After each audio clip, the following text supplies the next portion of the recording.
Meus queridos irmãos e irmãs, que a paz de nosso Senhor e Salvador Jesus Cristo seja com todos vocês. Meus irmãos, nessa noite nós iremos compreender o que a palavra de Deus ela nos revela a respeito do agir de Deus.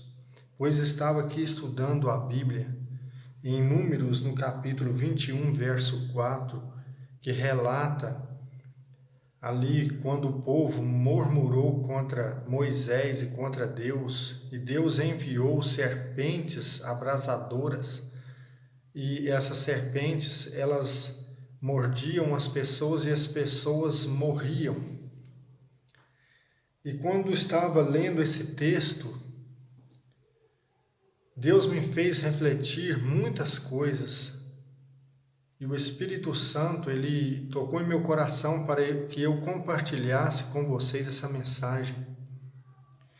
Então observem, irmãos, o seguinte, que aqui a partir do capítulo 4, do versículo 4 de Números 21, relata a seguinte situação, que quando o povo de Deus parte da montanha de Or, pelo caminho, o povo, eles perderam a paciência, eles começaram a murmurar e começaram a dizer: por que fizeste-nos subir do Egito para morrer neste deserto? E isso desagradou a Deus, então o povo começou a murmurar e isso desagradou a Deus e Deus enviou serpentes. E essas serpentes, diz aqui a palavra no verso 6, a mordedura dessas serpentes fez perecer muita gente em Israel. Então o povo foi e clamou a Moisés que intercedesse a Deus para que Deus retirasse a praga.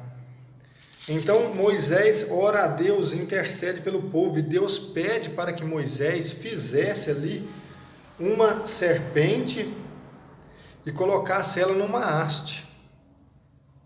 Ou seja, aqui a palavra está nos mostrando que toda pessoa que era mordida pela serpente, ela ia morrer, não tinha jeito, ela estava condenada à morte.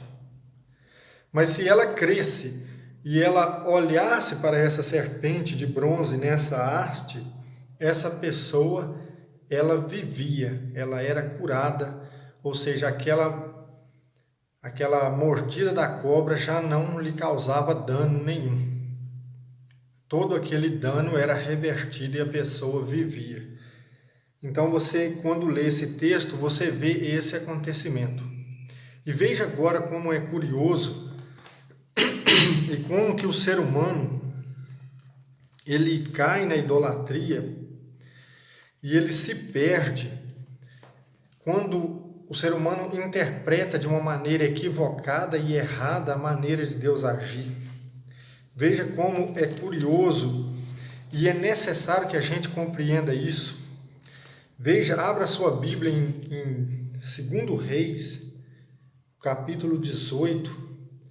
Aqui relata que o rei Ezequias, quando ele subiu ao trono, veja o que diz aqui no verso 4. Foi ele que aboliu, ou seja, o rei Ezequias, quando ele assume o trono, né? E ele reina por mais de 29 anos, que diz aqui. Foi ele quem aboliu os lugares altos, quebrou as estátuas, cortou o poste sagrado, reduziu a pedaços a serpente de bronze que Moisés havia feito, pois os israelitas até então ofereciam incenso e lhe chamavam Neustã.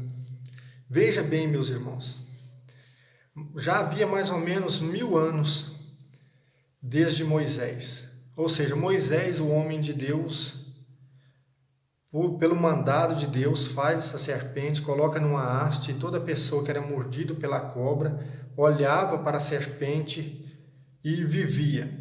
Moisés morreu, sucedeu Moisés Josué, depois de Josué os juízes, e então aqui no tempo dos reis o povo estava idolatrando essa serpente.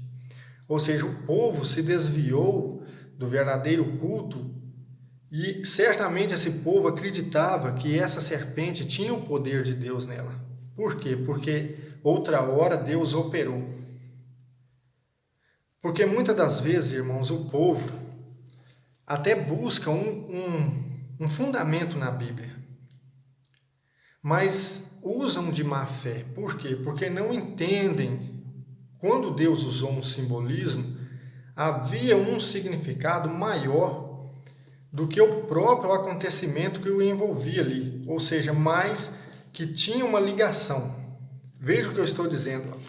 Vamos abrir aqui a nossa Bíblia em João, no capítulo 3, e você entenderá claramente o que significava este fato de Deus mandar Moisés fazer essa serpente e levantar ela numa haste. Depois iremos voltar ali em 2 Reis 18. Veja que aqui no Evangelho, segundo escreveu João, no capítulo 3, verso 14, diz assim: Como Moisés levantou a serpente no deserto, assim é necessário que seja levantado o Filho do Homem, a fim de que todo aquele que nele crê tenha a vida eterna. Veja bem, aqui o Senhor Jesus, ele mostra que aquele simbolismo ali, aquela passagem, quando Moisés levantou aquela serpente, era uma figura do próprio Cristo, que um dia seria levantado no madeiro, e quando isso acontecesse, todos os que olhassem para ele, todos os que acreditassem nele, mesmo estando mortos pelo pecado e pela condenação da lei que condena o pecador, essa pessoa viveria. Então veja bem que este era o exato significado. Deus manda Moisés fazer essa serpente, porque Deus já sabia de tudo e tinha esse significado em si, esse simbolismo em si, essa figura em si.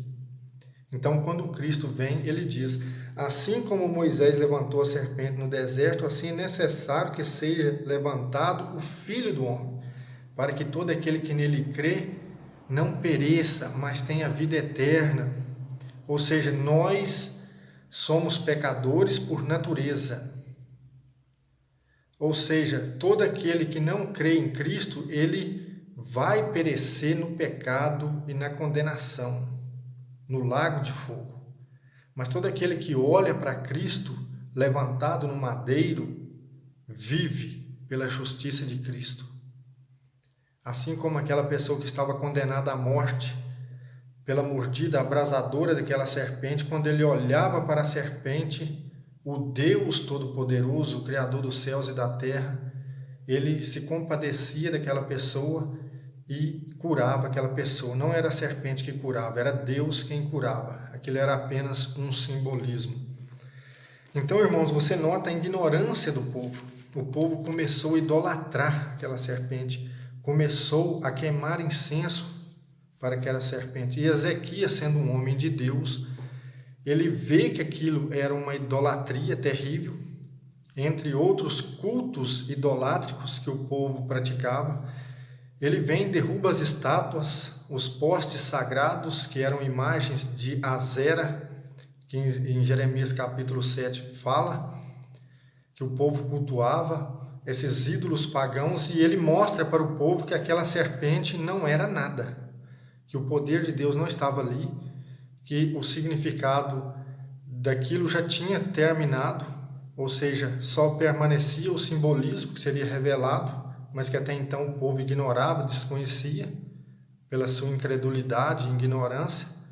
Então, ele faz ela em pedaços e mostra para o povo que aquilo era apenas um objeto de bronze, por isso o nome Neustan, que significa de bronze ou de ferro. Então, irmãos, nós temos que entender que Deus, ele permite certas coisas, mas quando Deus se utiliza de algum simbolismo, Deus tem um significado maior. Então, não justifica a idolatria.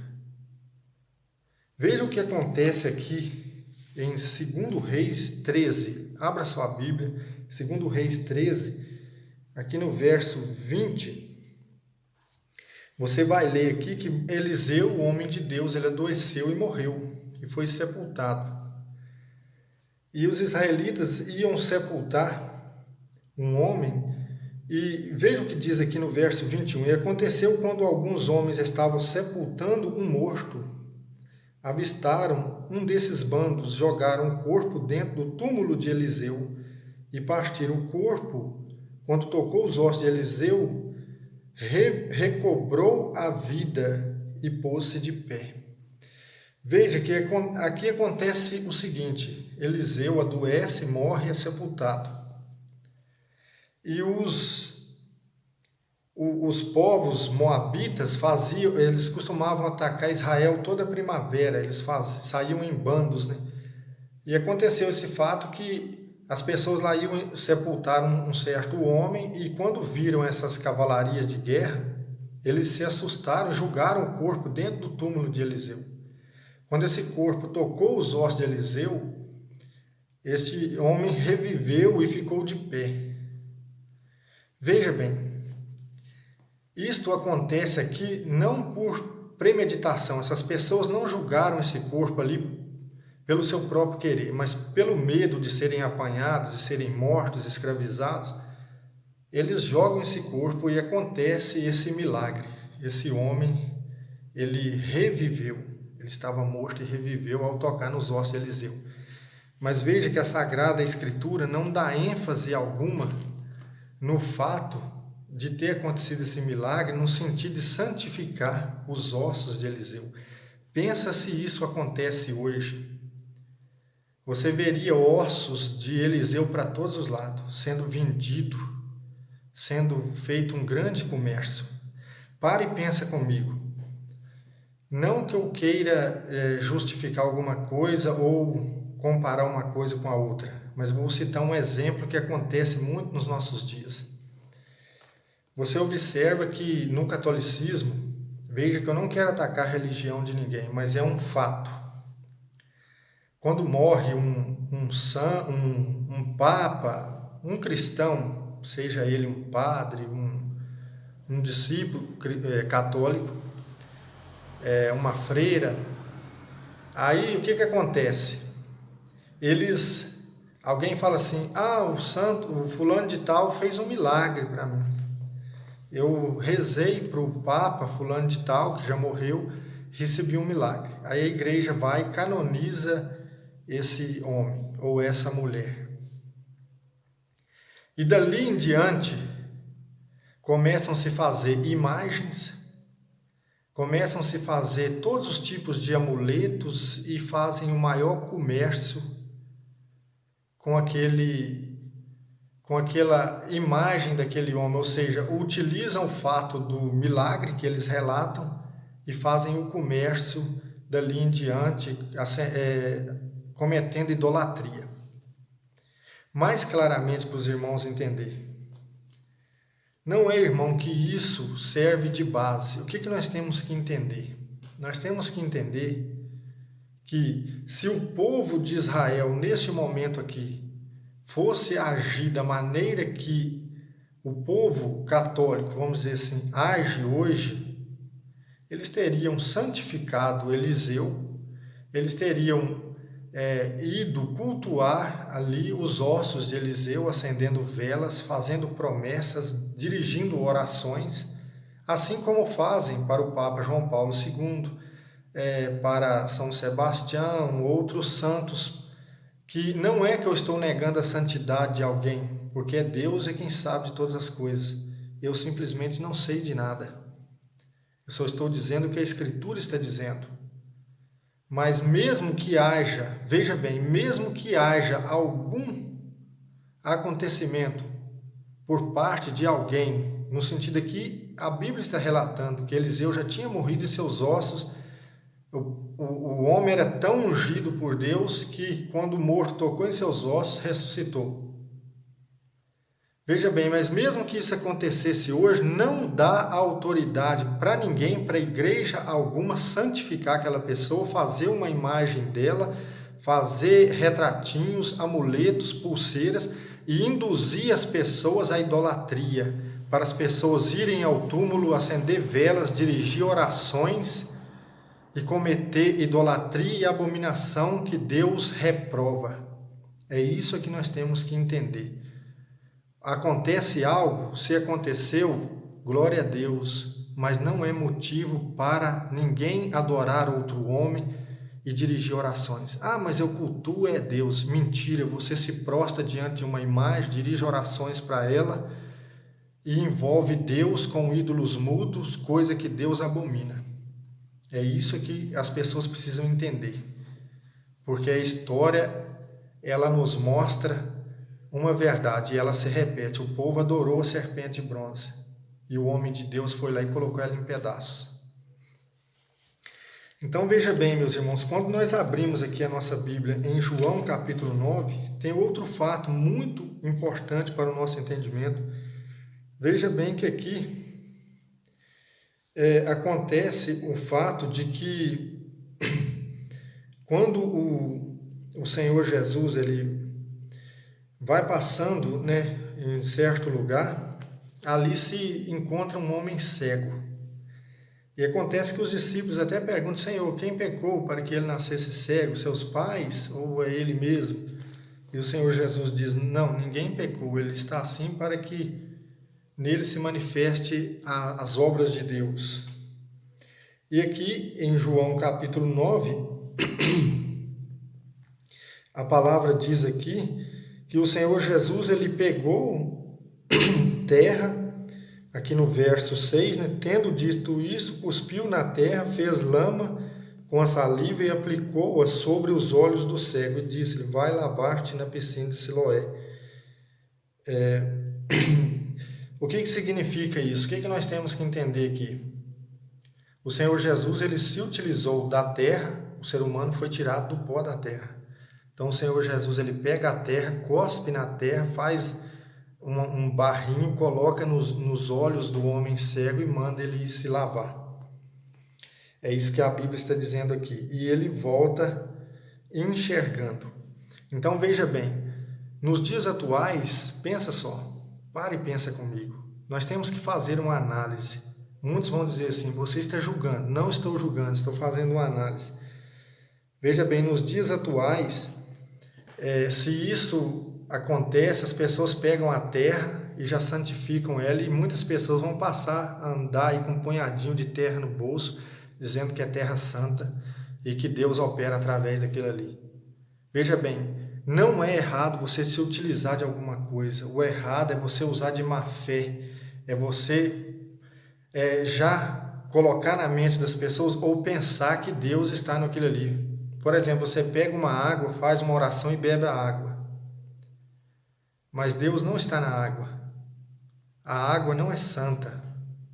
Ou seja, ela é um elemento que Deus criou. Você utilizou ela naquele momento ali. Se você usou de boa fé, não é pecado. Mas se você coloca na cabeça das pessoas, para as pessoas dali em diante começar a, todo lugar que for, levar um vidrinho de água benta, água não sei o que, é idolatria. Saiba disso. Ah, isso aqui é água benta, aí você coloca num doente, ele é curado. É idolatria. Não é assim que as coisas funcionam. Então, irmãos, nós temos que entender que esses religiosos, eles se utilizam da Bíblia em si. Veja bem, aqui em Atos, capítulo 5, versículo 15, a palavra nos mostra que, veja bem, que o poder de Deus era tão grande na igreja primitiva que quando os apóstolos passavam, as pessoas colocavam os doentes ali para que ao menos a sombra dos apóstolos tocasse e aquela pessoa era curada, era liberta de espíritos impuros. Mas veja, as pessoas faziam aquilo não amando dos apóstolos. Veja bem, não amando dos apóstolos, era uma fé espontânea das pessoas. Aqui em Atos 5,15, que diz esse verso que eu citei. Eram multidões de homens e mulheres, a ponto de levar os doentes até as suas ruas, colocando sobre os leitos em macas, para que ao passar Pedro, ao menos sua sombra cobrisse algum deles. Também das cidades vizinhas de Jerusalém corria multidão, trazendo enfermos atormentados por espíritos imundos, os quais eram todos curados. Veja bem, a unção de Deus, o Espírito Santo, usava o apóstolo Pedro. Estava nele o Espírito Santo. Mas ele nunca mandou ninguém levar, coloca um enfermo ali, a hora que eu passar, que a minha sombra tocar, vai ser curado. E esses falsos apóstolos de hoje, eles usam de má fé, eles induzem a pessoa, se eu colocar minha mão, você vai ser curado. Ou seja, não é uma fé espontânea. Eles induzem as pessoas à idolatria. Eles induzem as pessoas a acharem que eles são homens de Deus, cheios do Espírito Santo, quando na verdade não são. Veja que aqui, em Atos 19, no verso 11, diz que pela mão do apóstolo Paulo, Deus operava milagres não comuns. Bastava, por exemplo, que sobre os enfermos se aplicasse lenços e aventais que houvessem tocado seu corpo, afastavam-se deles as doenças e os espíritos impuros saíam. Veja bem, aí você observa, Deus estava com o apóstolo Paulo e acontecia milagres não comuns, a ponto de que se tivesse, por exemplo, um lençol que tivesse tocado no corpo dele, se alguém levasse, colocava no enfermo, o enfermo era curado. Mas veja bem que Paulo não mandava ninguém fazer isso. Era pela fé da pessoa. Era uma fé espontânea. Alguém era tocado até mesmo por Deus, ia lá e fazia, acontecia o milagre. Mas ele não santificou lenços. Ele não santificou nenhum objeto, como você vê hoje, é o martelo da vitória, é a chave da vitória, é a toalhinha da vitória, é a idolatria. Isso é idolatria na igreja. É cego guiando cego, o povo que está caminhando para a perdição. Deus não ungiu toalha, Deus não ungiu óleo, como eles fazem por aí. Isso é uma verdadeira idolatria. Você vê que a Bíblia nos mostra a verdade. E eles se baseiam na Bíblia para enganar o povo.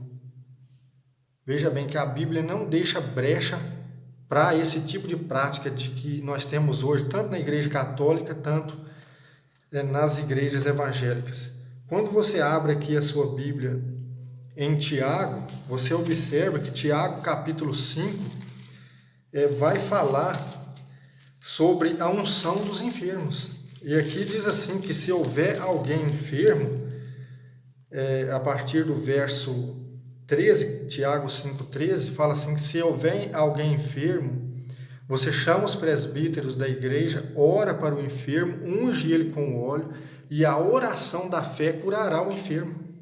Então, o que cura? É o óleo? Não, é a oração da fé. Veja bem, eu vou ler para você. Veja que aqui diz assim: mande chamar os presbíteros da igreja para que orem sobre ele, ungindo com óleo em nome do Senhor. A oração da fé salvará o doente, e o Senhor o porá de pé. Se tiver cometido pecados, esses lhe serão perdoados. Mas não é o óleo. Então, o que acontece? Eles vão a Israel, oram sobre um óleo, trazem terra de lá e induzem as pessoas à idolatria.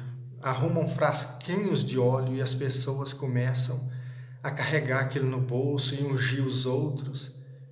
Esse óleo é ungido, é idolatria, meus irmãos. Vamos acordar, é tempo de acordar. Há muitos falsos profetas, há muitos espíritos enganadores no seio da igreja.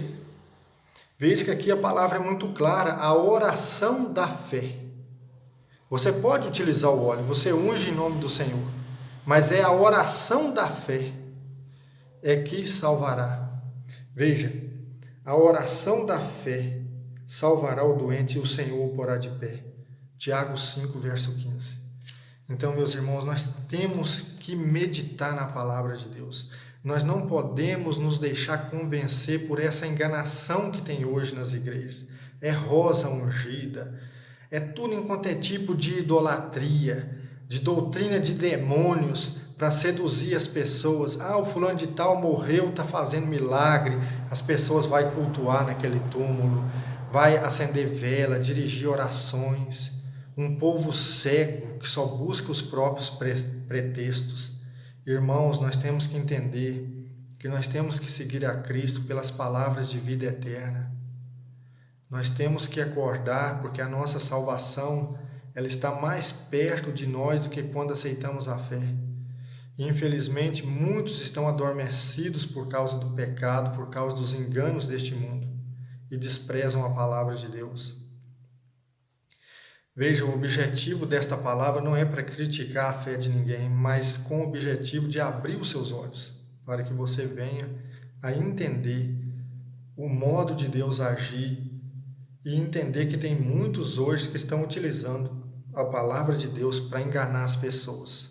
Porque em 2 Coríntios capítulo 11, a palavra diz que não é de se admirar que haja falsos obreiros, falsos apóstolos, porque até mesmo Satanás se transfigurou em anjo de luz.